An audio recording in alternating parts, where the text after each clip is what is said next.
नमस्कार दोस्तों, स्वागत है आपका मेरे चैनल गुरु अमृत कहानियाँ पर। आज हम आपको हनुमान जी से संबंधित एक पौराणिक कथा सुनाने जा रहे हैं, जिसमें यह वर्णित किया गया है कि हनुमान जी का जन्म कैसे हुआ था।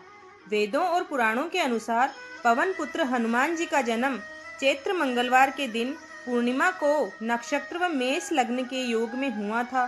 सुबह 3:03 पर इनका जन्म हुआ था। इनके पिता का नाम वानरराज राजा केसरी थे। इनकी माता का नाम अंजनी था। रामचरितमानस में हनुमान जी के जन्म से संबंधित बताया गया है कि हनुमान जी का जन्म ऋषियों द्वारा दिए गए वरदान से हुआ था।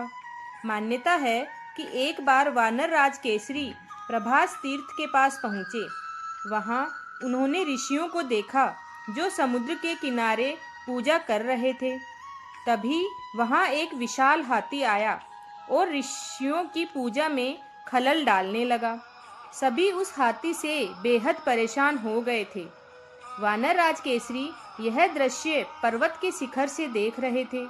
उन्होंने विशालकाय हाथी के दांत तोड़ दिए और उसे मृत्यु के घाट उतार दिया।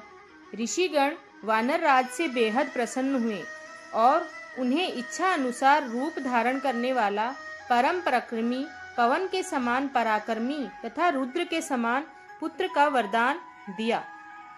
एक अन्य कथा के अनुसार माता अंजनी एक दिन मानव रूप धारण कर पर्वत के शिखर की ओर जा रही थी। उस समय सूरज डूब रहा था। अंजनी डूबते सूरज की लालिमा को निहारने लगी। इसी समय तेज हवा चलने लगी और उनके वस्त्र उड़ने लगे। हवा इतनी तेज थी कि उसके वस्त्र संभाले नहीं संभल रहे थे। तब अंजनी ने चारों तरफ देखा तो कोई भी नहीं था और उस हवा का प्रभाव अंजनी के अलावा किसी पर भी नहीं था। यहाँ तक कि पत्ते भी नहीं हिल रहे थे। तब माता अंजनी को लगा कि शायद कोई मायावी राक्षस अदृश्य होकर यह सब कर रहा है। अंजनी को क्रोध आ गया और उन्होंने कहा कि दुष्ट, आखिर कौन है ऐसा जो एक पति परायण स्त्री का अपमान कर रहा है। तब पवन देव प्रकट हुए और हाथ जोड़ते हुए अंजनी से माफी मांगने लगे। उन्होंने कहा, ऋषियों ने आपके पति को मेरे समान पराक्रमी पुत्र का वरदान दिया है, इसलिए मैं विवश हूँ और मुझे आपके शरीर को स्पर्श करना पड़ा। मेरे अंश से आपको एक महातेजस्वी बालक प्राप्त होगा। उन्होंने यह भी कहा कि मेरे स्पर्श से भगवान रुद्र आपके पुत्र के रूप में प्रविष्ट हुए हैं, वहीं आपके पुत्र के रूप में प्रकट होंगे। इतना कहकर पवन देव ने उन्हें वह घटना बताई जिसकी वजह से रुद्र भगवान उनके गर्भ में प्रविष्ट कर रहे हैं। तो आइए वह कथा हम आपको सुनाते हैं। पौराणिक कथाओं के अनुसार जिस समय असुरों और देवताओं ने अमृत प्राप्ति के लिए समुद्र मंथन किया था, तब अमृत के लिए देवताओं और असुरों में झगड़ा होने लगा। झगड़ा इतना बढ़ गया था कि भगवान को मोहिनी रूप धारण करना पड़ा। जब भगवान विष्णु ने मोहिनी रूप धारण किया, तब भगवान शिव ने भगवान विष्णु के मोहिनी रूप को देखा तो भगवान शंकर वासना में लिप्त हो गए। उस समय भगवान शिव ने अपना वीर्य का त्याग कर दिया।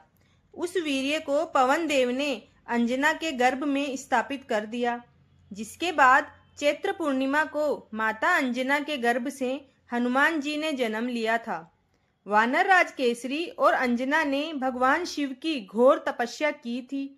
उनकी तपस्या से प्रसन्न होकर भगवान शिव ने उन्हें वरदान दिया था कि वह अंजना की कोख से जन्म लेंगे।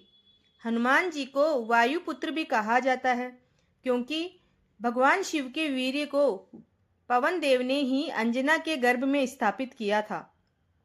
जिस समय हनुमान जी ने सूर्य को निगल लिया था, उस समय इंद्र ने उन पर वज्र से प्रहार किया था और उनके वज्र का प्रहार उनकी ठोड़ी पर था।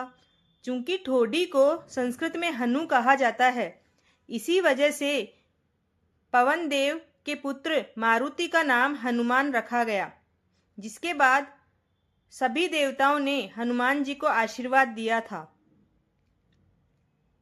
दोस्तों, अगर आपको ये कहानी पसंद आए तो चैनल को लाइक, शेयर एंड सब्सक्राइब जरूर करें और बेल आइकन को दबाना ना भूलें। कमेंट में जय श्री हनुमान लिखें। धन्यवाद।